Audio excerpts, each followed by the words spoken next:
Բայց այս բանը տեղի ունենում հեծի շուկայական արժեքի գնահատում։ Եթե հեծի շուկայական արժեքը կլինի, այսպես ասած, հասանելի պետական բյուջեի համար, մենք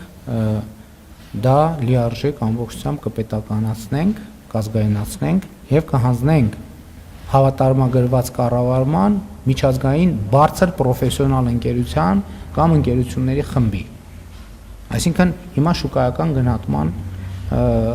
գործընթացն է տեղի ունենում, որովհետև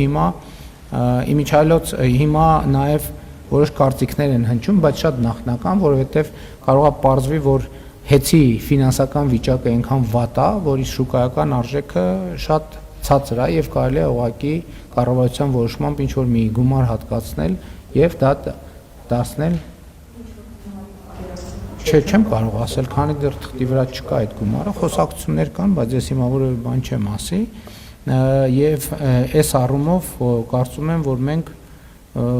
այսինքն մենք մեծ հաշվով շտապելու բան չունենք էլ։ Հեծը պատկանում է այս պահին ըստ էության դե ֆակտո առնվազն Հայաստանի Հանրապետությանը եւ մենք աշխատում ենք իմիջիայլոց նաեւ ընկերության արդյունավետությունը, հարկային ակտիվությունը, թափանցիկությունը էականորեն բարձրացել է, շատ կարևոր է արձանագրել, որ հեծը որպես գործընկեր բացվել է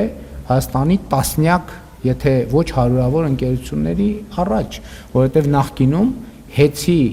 մրցույթներին մասնակցում էին մեծ մասամբ, չեմ ասի 100%-ով, բայց մեծ մասամբ նախկին կառավարիչների հետ կապված ընկերություններ եւ դա ըստ էության կոռուպցիոն եւ փողերի լվացման մի համակարգ էր, որը մեր կողմից բացահայտվել է եւ այդ թվում նաեւ քրեական գործեր կան հարուցված եւ կարծեմ նաեւ տնտեսվարողները այդ իրավիճակների մասին կարող են մեկնաբանել։ Ինչ վերաբերում է ձեր նշած դեպքին եկեղեցու մանրամասները չգիտեմ, չեմ կարող մեկնաբանել։ Ենթադրում եմ, եթե իրավապահները որևէ գործողություն անում են կամ որևէ գործողություն չեն անում, ուրեմն դրա համար ունեն համապատասխան հիմնավորումներ։ Ինչ վերաբերում է թրիփի վերաբերյալ ձեր հարցին, ուրեմն փաստաթղթերը հրապարակված է եւ օգոստոսի 8-ի նույնիսկ եթե թրիփի իրագործման շրջանակը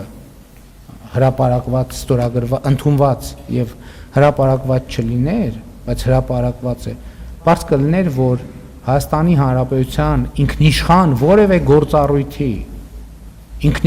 որևէ գործառույթի արտապատվիրակումը բացառում է այդ շրջանակը։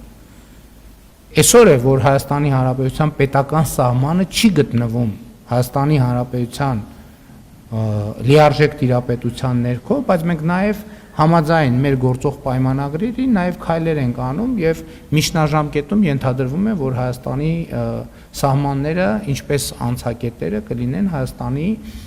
ինստիտուտների վերահսկողության ներքո եւ այդ գործառույթի որևէ արտապատվիրակում բացառվում է եւ դա արդեն գրվել է եւ հրապարակվել է Հայաստանի եւ Միացյալ Նահանգների կառավարությունների կողմից ընդունված փաստաթղթում եւ TRIP-ը ներդրումային ծրագիր է, տնտեսական ներդրումային ծրագիր է առաջին հերթին եւ այդ նախագծով բազմամիլիոն 100 միլիոնների ներդրումներ են լինելու Հայաստանի Հանրապետությունում։ Ինչ վերաբերում է Ռուսաստանին եւ Չինաստանին, մենք շատ սերտ գործակցում ենք թե Ռուսաստանի, թե Չինաստանի հետ։ Մենք Չինաստանի հետ, եթե չի նկատվել, ռազմավարական երկխոսություն ենք սահմանել նախորդ տարվա օգոստոսին, սեպտեմբերին Չինաստան կատարած իմ այցի արդյունքներով եւ այդ փաստաթուղթը ընդունվել է Չինաստանի նախագահ Սի Ցզինպինի հետ իմ ունեցած երկկողմ հանդիպման արդյունքներով եւ ես այս տարի եթե հիշողությունս չդավաճանի 2-3 երկկողմ հանդիպում եմ ունեցել Ռուսաստանի Դաշնության նախագահի հետ, մենք մեր հարաբերությունները բոլոր ուղղություններով զարգացնում ենք։ TRIP-ը ներդրումային խոշոր ծրագիր է, որը իհարկե անվտանգային խոշոր երաշխիքներ է բերելու իր հետ։ Գիտեք, Ամերիկայի նման պետությունը, որը ամբողջությամբ կառուցված է տնտեսական տրամաբանության վրա, եւ դա շատ լավ է, մենք էլ ենք ուզում մեր հայցակարգային փաստաթղթերում եւ ես էլ ասել եմ, Հայաստանի Հանրապետության պետական շահը տնտեսական զարգացումն է։